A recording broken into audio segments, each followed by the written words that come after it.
తమాషా ఏంటంటే కేశవ మెమోరియల్ ప్రాంగణంలో అడుగు పెట్టంగానే ప్రతి వాళ్ళు కూడా మేము చాలా పేదవాళ్ళం అండి, మేము ఇవ్వలేమండి, అది ఇది అనేవాళ్ళు. ఇక్కడ ఎస్ఎల్సి పూర్తి కాగానే పక్కన నారాయణలో చదివలో చేరి 30,000 40,000 ఫీజులు కట్టేవాళ్ళు. ఆశ్చర్యం వేసేది ఏమిట్రా, నిన్నటిదాకా బీద పలుకులు పెట్టారు, ఇవాళ 10th లో 90% తీసుకొని అక్కడికి వెళ్ళి ఇంతంత ఫీజులు కట్టి చదువుతున్నారు ఏంటి అని. కానీ ఇక్కడ అటువంటి వాతావరణం రాగానే పేదవాళ్ళకు కూడా చదువు చెప్పేటువంటి స్కూల్ ఏదైనా ఉందంటే హైదరాబాద్లో ఈ కేశవ మెమోరియల్ అనేటువంటి మాట దీనికి స్థిరంగా ఉంది. దాన్ని మేము ఇంకా నిలబెడుతున్నాం. నిజంగా కట్టలేని వాళ్ళు వస్తే ఎలాగోలా ఎవరి దగ్గర నుంచైనా వసూలు చేసినా సరే ఈనాటికి కూడా హై స్కూల్లో చాలామందికి ఉచితంగా పుస్తకాలు, ఉచితంగా యూనిఫామ్స్, బూట్స్ అవన్నీ కూడా ఉచితంగా ఇవ్వబడుతున్నది. అలాగే ఫీ కన్సెషన్స్ కూడా ఇవ్వబడుతున్నాయి. ఏ ఉద్దేశంతో అయితే ఆనాడు వినాయకరావు విద్యాలంకార్ గారు ఈ స్కూల్ని స్థాపించారో ఆ పాత స్టూడెంట్స్ వచ్చి చెప్తుంటారు, ఫీజు ₹1,00,000 అన్నారండి, నా దగ్గర 3.5 అణాలు ఉన్నాను అన్నట్ట. ఆదిలాబాద్ నుంచి వచ్చిన స్టూడెంట్స్ సరేలేదా చేరన్నట్టు. ఇప్పుడు నల్గొండలో పెట్టినటువంటి యూనివర్సిటీలో ప్రొఫెసర్గా పనిచేస్తున్న ఆయన ఒకసారి ఇట్లాగే ఒక మీటింగ్కి వచ్చారు.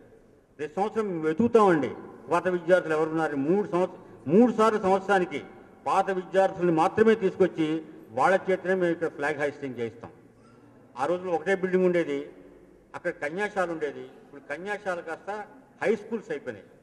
Hindi, Telugu, English medium high schools అక్కడ నడుస్తున్నాయి. ఇక్కడ junior college, degree college, PG college and engineering college నడుస్తున్నాయి. ఆ ప్రాంగణానికి కూడా ఒకసారి వెళ్ళి చూడండి, అక్కడ కూడా కొత్త బిల్డింగ్స్ వచ్చినాయి. ఆ రోజుల్లో కేవలం రేకుల షెడ్లు మాత్రమే ఉండేవి, అక్కడ కూడా కొత్త బిల్డింగ్స్ వచ్చినాయి. ఇవాళ లోపల చదువు ఎంత ఉన్నా బయట మాత్రం హంగుగా కనపడిపోతే ఎవరు చేరరు. ఆ రోజు రేకుల షెడ్లోనే చదివినటువంటి ఆడపిల్లలు డాక్టర్స్గా, ఎమ్మెల్యేలుగా, ఎంపీలుగా అయిన వాళ్ళు ఉన్నారు ఈ స్కూల్లో. అంతమందిని ప్రొడ్యూస్ చేశారు. ఈ స్కూల్లో చదివినటువంటి అతను జర్మనీలో ఒక సిటీకి మేయర్గా పనిచేస్తున్నాడు. ఆ విధంగా అనేక చోట్ల ఉన్నతమైనటువంటి పదవులు ఆక్యుపై చేసినటువంటి వాళ్ళు ఉన్నారు. అందరినీ కూడా మేము వెతుకుతూ ఉంటాం. ఆ పాత విద్యార్థులు వచ్చి వాళ్ళ జ్ఞాపకాలని, వాళ్ళ అనుభవాలని నెమరు వేసుకొని ఇక్కడ పిల్లలకి కాస్త స్ఫూర్తి కలిగిస్తారు అని అటువంటి ప్రయత్నం.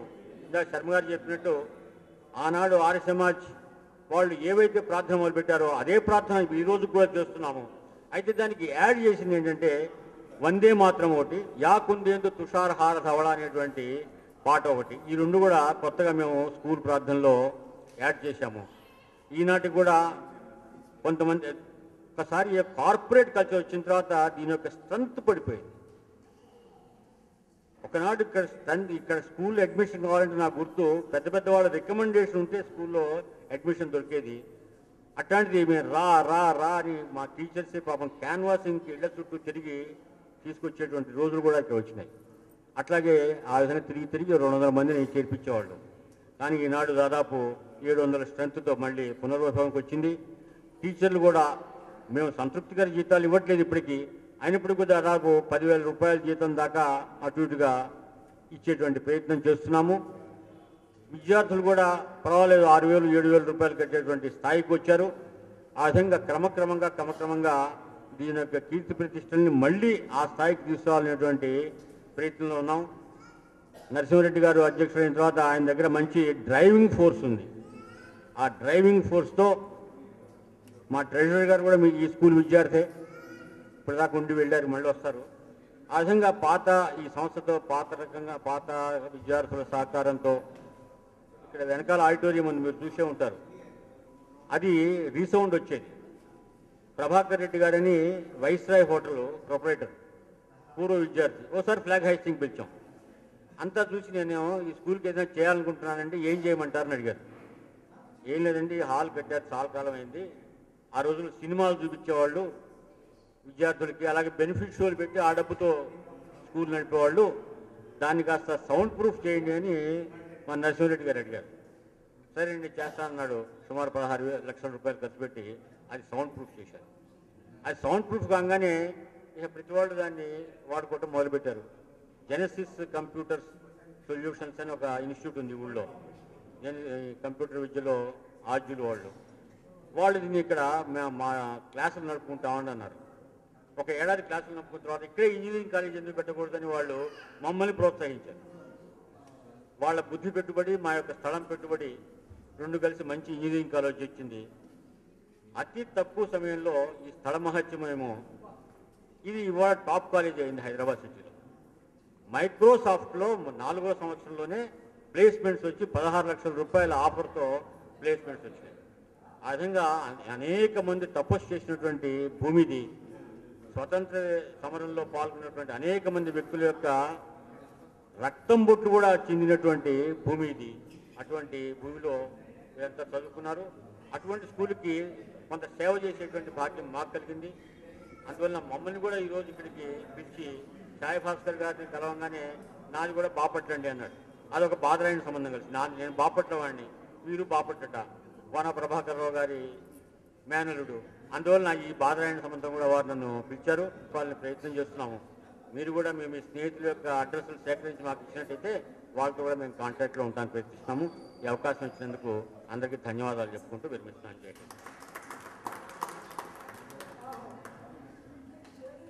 స్టేషన్ ఒకటి ప్రారంభిస్తే బాగుంటుందని ఈ సందర్భంగా, ఇవాళ రథసప్తమి మంచి రోజు కాబట్టి దాన్ని ప్రారంభించాలి. మధ్యలో ఏదో విషయంలో రక్తం త్యాగం అన్నారు. నేను కూడా ఈ ఇన్స్టిట్యూట్లో రక్తం చిందించాను. అంటే నేను అల్లూరి సీతారామరాజు లాగా అలా కాదు. అక్కడ ఒకటి బస్సులు తీసేది 2 గడ్డీలు ఉండేవి. నాకేమో చాలా పుట్టిగా ఉండేవాడిని. నాకేమో అందేది కాదు. ఎప్పుడన్నా ఎవరో లేనప్పుడు, కృపాకర్ అటువంటి వాళ్ళు, పొడుగాటి వాళ్ళు లేనప్పుడు వెళ్ళి అది చూద్దామని వెళితే వర్షం వచ్చింది, చూసుకోలేదు. వాళ్ళు జారిపోయి కింద పడి కింద కంకర్రాయి గుచ్చుకుని రక్తం పడింది. ఆ విధంగా కొంచెం రక్తం మన ఇన్స్టిట్యూట్లో నా రక్తం కూడా పడుతుంది. ఇప్పుడు కొసమెరుపుగా మా భుజంగరావు సారు, కొంతమందికి వెంకటేశ్వరరావు గారు జ్ఞాపకాలుగా కొన్ని కోచెస్ తయారు చేశాము. ఫస్ట్ రోల్ నెంబర్ 1 బిఎన్ చారి, నిజంగానే అది roll number 1.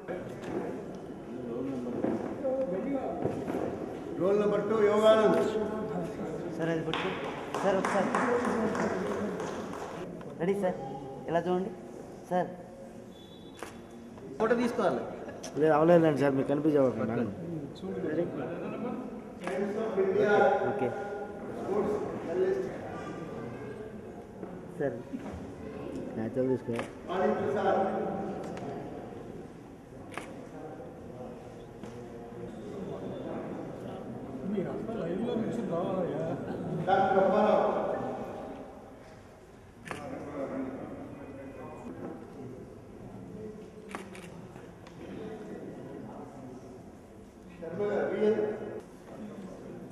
Professor P Venkatareddy గారు,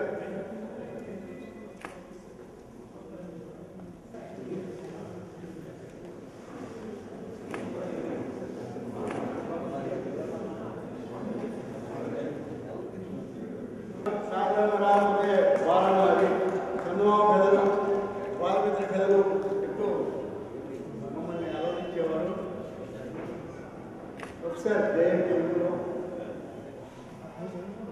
ఈ చంద్రమోహన్,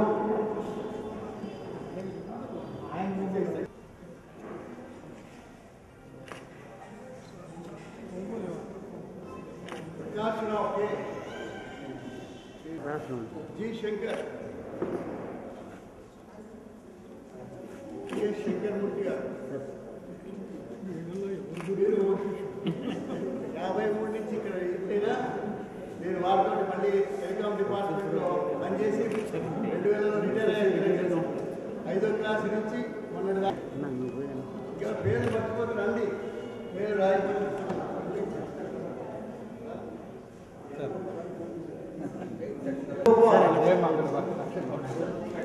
చూడండి. నందగోపాల్ సార్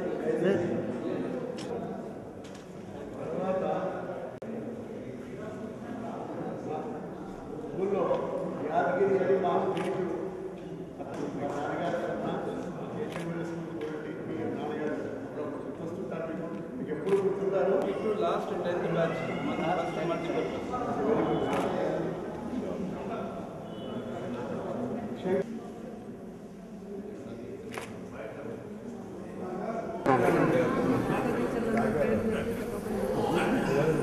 ఆర్గనైజరు యోగానంద్ గారు రాత్రి ఫోన్ చేసి పడుకుంటే నిద్ర లేపి మీరు రేపు మా ఫంక్షన్ ఉందండి మీరు రావాలన్నారు. నేను మీ బ్యాచ్ కాదు కదండి, నేను నిజంగా 1955 10th క్లాస్ బ్యాచ్ అండి నేను. అంటే పర్వాలేదు రండి, ఇది వరకు ఒకసారి నాకు జ్ఞాపకం చేశారు, మీరు ఇది వరకు ఓల్డ్ స్టూడెంట్స్ వచ్చినప్పుడు మిమ్మల్ని పిలవలేదని నన్ను కోపడ్డారు కాబట్టి మీరు రండి అన్నారు. వీలు చేసుకుని వచ్చానండి. ఈ బిల్డింగ్ వాళ్ళు చూస్తుంటే మేము ఉన్నప్పుడు ఒక స్కెల్టన్ ఉండేదండి అంతే, ఈ షేక్ గెస్ట్లు అవి ఏం లేవు. చూస్తుంటే ఓ జ్ఞాపకాలు ఉదర స్మృతులు అన్నీ వస్తున్నాయి. మా వెంకటేశ్వరరావు సార్ నేను 9th ఉన్నప్పుడు అప్పుడే స్కూల్లో జాయిన్ అయ్యారు. వారి మామగారు నారాయణరావు సార్ గారు మాకు తెలుగు నేర్పారు. మా తెలుగును బ్రిటిష్ హిస్టరీ, నా ఆప్షన్స్ బ్రిటిష్ హిస్టరీ అండి. ఆయన మా పాటలు కూడా పాడేవారు. ఆయన పాడుతుండేవారు క్లాసులో. మమ్మల్ని అందరితో ఎవరన్నా పాట పాడితే పాడంటారు అనేవాడు. సార్ మీరు కూడా పాడండి అనేవాళ్ళం. సో ఆయన హుషారుగా పాడేవాడు, సినిమా పాటలు పాడేవాడు. మంచి స్మార్ట్గా ఇన్సర్ట్ వేసుకుని స్మార్ట్గా వచ్చేవారు అనమాట. నేను అప్పుడు స్కూల్లో ఎక్కువ పాటలు పాడేవాడు. నాకంటే జూనియర్ ఒక అతను మంగపతిరావు అని ఉండేవాడు. మా ఇద్దరికి ఎప్పుడు కాంపిటీషన్ ఉండేదండి. దాని తర్వాత అప్పటి నుంచి 50-60 ఏళ్ళ నుంచి కూడా అవే పాటలు. ఇందాక నేను పాటల పుస్తకం తెచ్చుకున్నాను. నాగేశ్వరరావు గారితో సంతకం పెట్టండి మీ పాట మీద అంటే పబ్లిష్ చేశాను. మీ అందరికీ అభ్యంతరం లేకపోతే ఒక పాట పాడతాను, ఘంటసాల గారి పాట.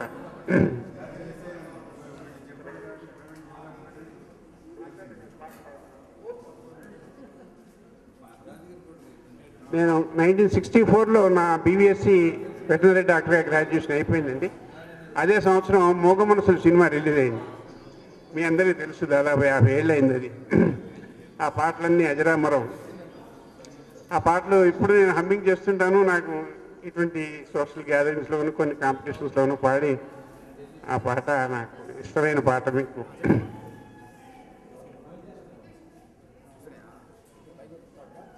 పాడుతా తీయగా చల్లగా, పాడుతా తీయగా చల్లగా, పసిపాపలా నిద్రపో తల్లిగా, బంగారు తల్లిగా, పాడుతా తీయగా చల్లగా.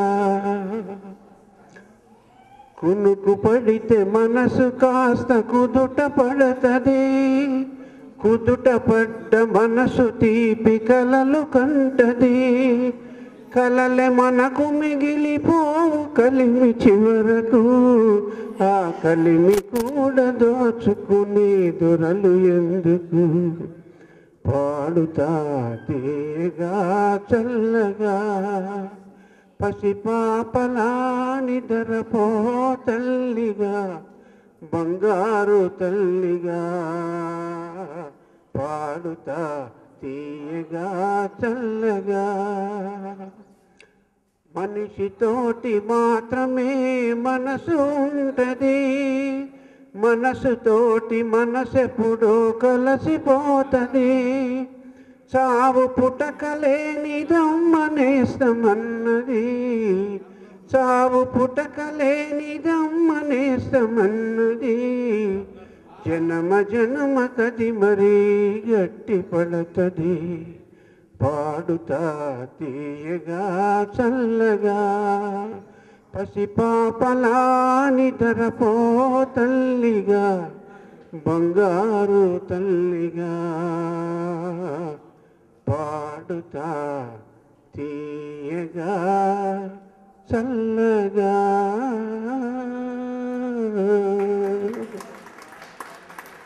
ధన్యవాదాలండి. మనం చిన్నప్పుడు అనుభవించకపోయినా ఈ సభకు వచ్చినందుకు నా కళ్ళల్లో నీళ్ళు వచ్చాయి. ఎందుకంటే నేను ఈ స్కూల్లో చదువుకున్నా. అప్పుడు ఈ ఇద్దరు ఉపాధ్యాయులు ఈ స్కూల్లో లేరు. అప్పటికే వాళ్ళు ఈ స్కూల్ని వదిలి వెళ్ళిపోయారు. కానీ వాళ్ళ గురించి మీ ముఖాల్లో, మీ మాటల్లో, మీ మీ మీ ఇంటి ప్రాంగణంలో కూర్చున్నట్లు మీరు ఎంతో ఆనందం అనుభవిస్తున్నారు. అది ఒక కొడుకుగా మా నాన్న పొద్దున ఫోన్ చేసి మీ ఇలా చెప్పారా నువ్వు రా అన్నారు. ఆయన సాధారణంగా మామూలుగా 6 నెలల నుంచి ఇంట్లో నడవలేకపోతున్నారు. ఒక కొడుకుగా నేను అనుభవించిన బాధ చెప్తున్నారు. కానీ మీరు ఈ కార్యక్రమం పెట్టడం వల్ల ఫోన్ చేసి ఆయన దూరం వచ్చారు, ఏమైనా పడిపోతారేమో అని బాధతో వచ్చాను. కానీ ఆయన ఆనందంగా ఉన్నారు. అంటే మనం సినిమా చూసి ఓ శంకరాభరణం చూసి లేకపోతే ఇంకో మూగ మనసులో చూసి ఇంకో సినిమా చూసి అనుభవం నిజంగా ఈరోజు ఈ ఈ కార్యక్రమాన్ని ఏ మహానుభావుడు మనసులో పడిందో నాకు తెలియదు. కానీ ఈ కార్యక్రమం ద్వారా మనం అందరం పొందాము. అందులో ఎక్కువ అనుభూతి నేను పొందాను. ఎందుకంటే మా నాన్నగారికి నేను అనుకున్న 10 సంవత్సరాల ఆయుష్ని మీరు ఇచ్చారు. ఆనందం అనేది అద్భుతమైంది. అది అందరూ భాషలో చెప్పలేము. కంఠీరావు కులకర్ణి గారు అక్కడ కూర్చునేవారు. అది అలా మూసేసి ఇలా తీసేయంగానే నా ఫస్ట్ ఫీలింగ్ లోపల తీసుకొస్తున్నా మా భార్యని, ఇదిగో నా క్లాస్ రూమ్ అని చెప్పా. అక్కడ దూరంగా ఆయనే కనబడుతున్నారు నాకు. ఇంకా ఆయన పైకి వెళ్ళిపోయి ఉంటారు. అలానే నారాయణరావు గారు మా తాతగారు, ఆయన అక్కడ ఆ రూమ్లో కూర్చున్నారు. అక్కడ ఇప్పుడు ఆ రూమ్ తీశారు, వేరేగా మార్చేశారు. అలానే అక్కడ మనం ఫీజు కట్టేవాళ్ళం ఫస్ట్. అన్ని జ్ఞాపకాలు ఉన్నాయి.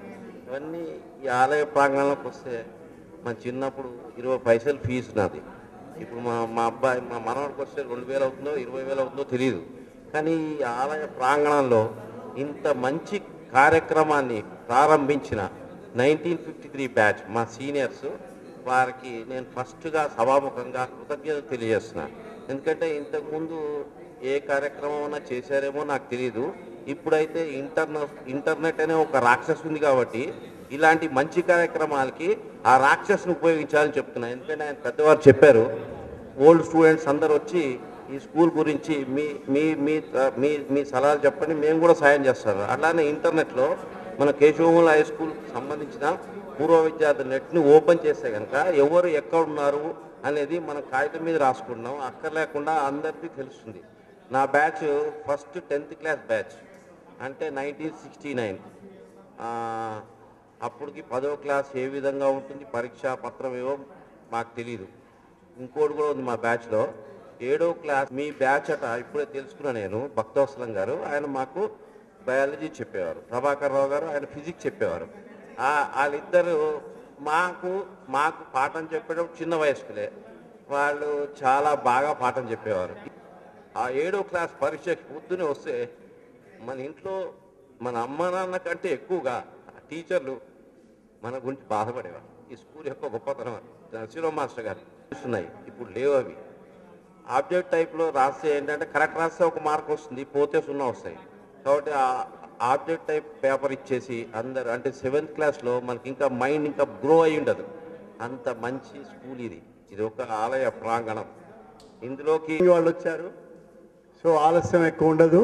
వాళ్ళు సర్దుకునే లోపల నిన్న పేపర్లో చూసి ఈ సమ్మేళనం గురించి చేసుకుంటున్నారని తెలిసి ఈ స్కూల్లోనే మాకంటే ముందు సీనియర్ మా ముందు బ్యాచ్ అంకరాజు ఉమామేశ్వరరావు గారు వాడు అబ్బాయి వచ్చేయాడు. అతను ఒక మాట మాట్లాడతాడంట.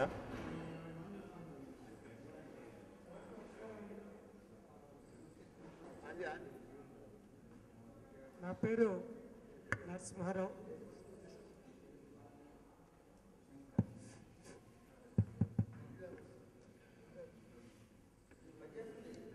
సార్ క్షమించాలి, నా పేరు నరసింహారావు అండి. మా నాన్నగారి పేరు ఉమామహేశ్వరరావు అంకరాజు. ఆయన ఇప్పుడు మీరు ఏ బ్యాచ్ వాళ్ళైతే జరుపుకుంటున్నారో 53 5వ క్లాసు, మీకంటే 2 సంవత్సరాలు సీనియర్ అనుకుంటాను. కేవలం ఇక్కడికి మాట్లాడడానికి కారణం ఒకటే, నేను రాగానే ఇక్కడున్న ఒక పెద్ద ఆయన పేరు నాకు తెలియదు. నాన్న మీ నాన్నగారికి మాకు సీనియరు, బాగున్నారా మీ నాన్నగారు అని చెప్పి అడిగారు నన్ను. నేను చాలా బాధపడుతున్నాను. మా నాన్నగారు ఈ టైంలో ఇక్కడ లేరు, ఆయన 2000 సంవత్సరంలో చనిపోయారు. అది తెలియచేద్దామన్నది ఒక విషయము. అన్నిటికి మించి ఇప్పుడు సాయిభాస్కర్ గారు ఎవరైతే ఇక్కడ ఆర్గనైజింగ్లో కొంచెం యాక్టివ్ కనిపిస్తున్నారో ఆయన మా చిన్నాన్నగారు. అయితే ఒక విషయం, ఈ బ్యాచ్ వాళ్ళు 60 ఏళ్ల తర్వాత కూడా ఇంత చక్కగా ప్రోగ్రామ్ ఆర్గనైజ్ చేసి వాళ్ళు షేర్ చేసుకుంటున్నందుకు చాలా ఆనందంగా ఉంది. ఇటువంటి ప్రోగ్రాము బాబా ఏర్పాట్లలో ఉండంగానే ఆయన దగ్గర కాపీ కొట్టి 33 సంవత్సరాల కింద మేము 10th క్లాసు హయాత్నగర్ జిల్లా పరిషత్లో చదువుకున్నాము. ఫస్ట్ 10th క్లాస్ ఎగ్జామ్ రాసిన బ్యాచ్ మాది. నేను అక్కడ 70 మందిని మొబిలైజ్ చేసి ప్రోగ్రామ్ అరేంజ్ చేసుకొని సెలబ్రేట్ చేసుకున్నాము. వాళ్ళందరూ మా క్లాస్మేట్స్ చాలా హ్యాపీ ఫీల్ అయ్యారు. కాబట్టి మిమ్మల్ని ఇక్కడున్న పెద్దవాళ్ళందరినీ కోరేది ఒకటే, ఈ మెసేజ్ వీలైనంత బాగా పబ్లిసిటీ జరిగి ఇది ఒకరినొకరు అర్థం చేసుకోవడానికి, ఒకరికొకరు సహాయపడడానికి చాలా ఉపయోగపడుతుంది. కాబట్టి నా వయసు వాళ్ళు ఎవరైనా ఇక్కడ ఉండుంటే ఇంకా వాళ్ళందరూ దయచేసి మీ బ్యాచ్మేట్స్ని, మీ ఫ్రెండ్స్ని ఇట్లా కలిపి దీన్ని మంచి అవకాశంగా వాడుకోవాలని కోరుతూ సభ దగ్గర సెలవు తీసుకుంటున్నాను. నమస్కారం.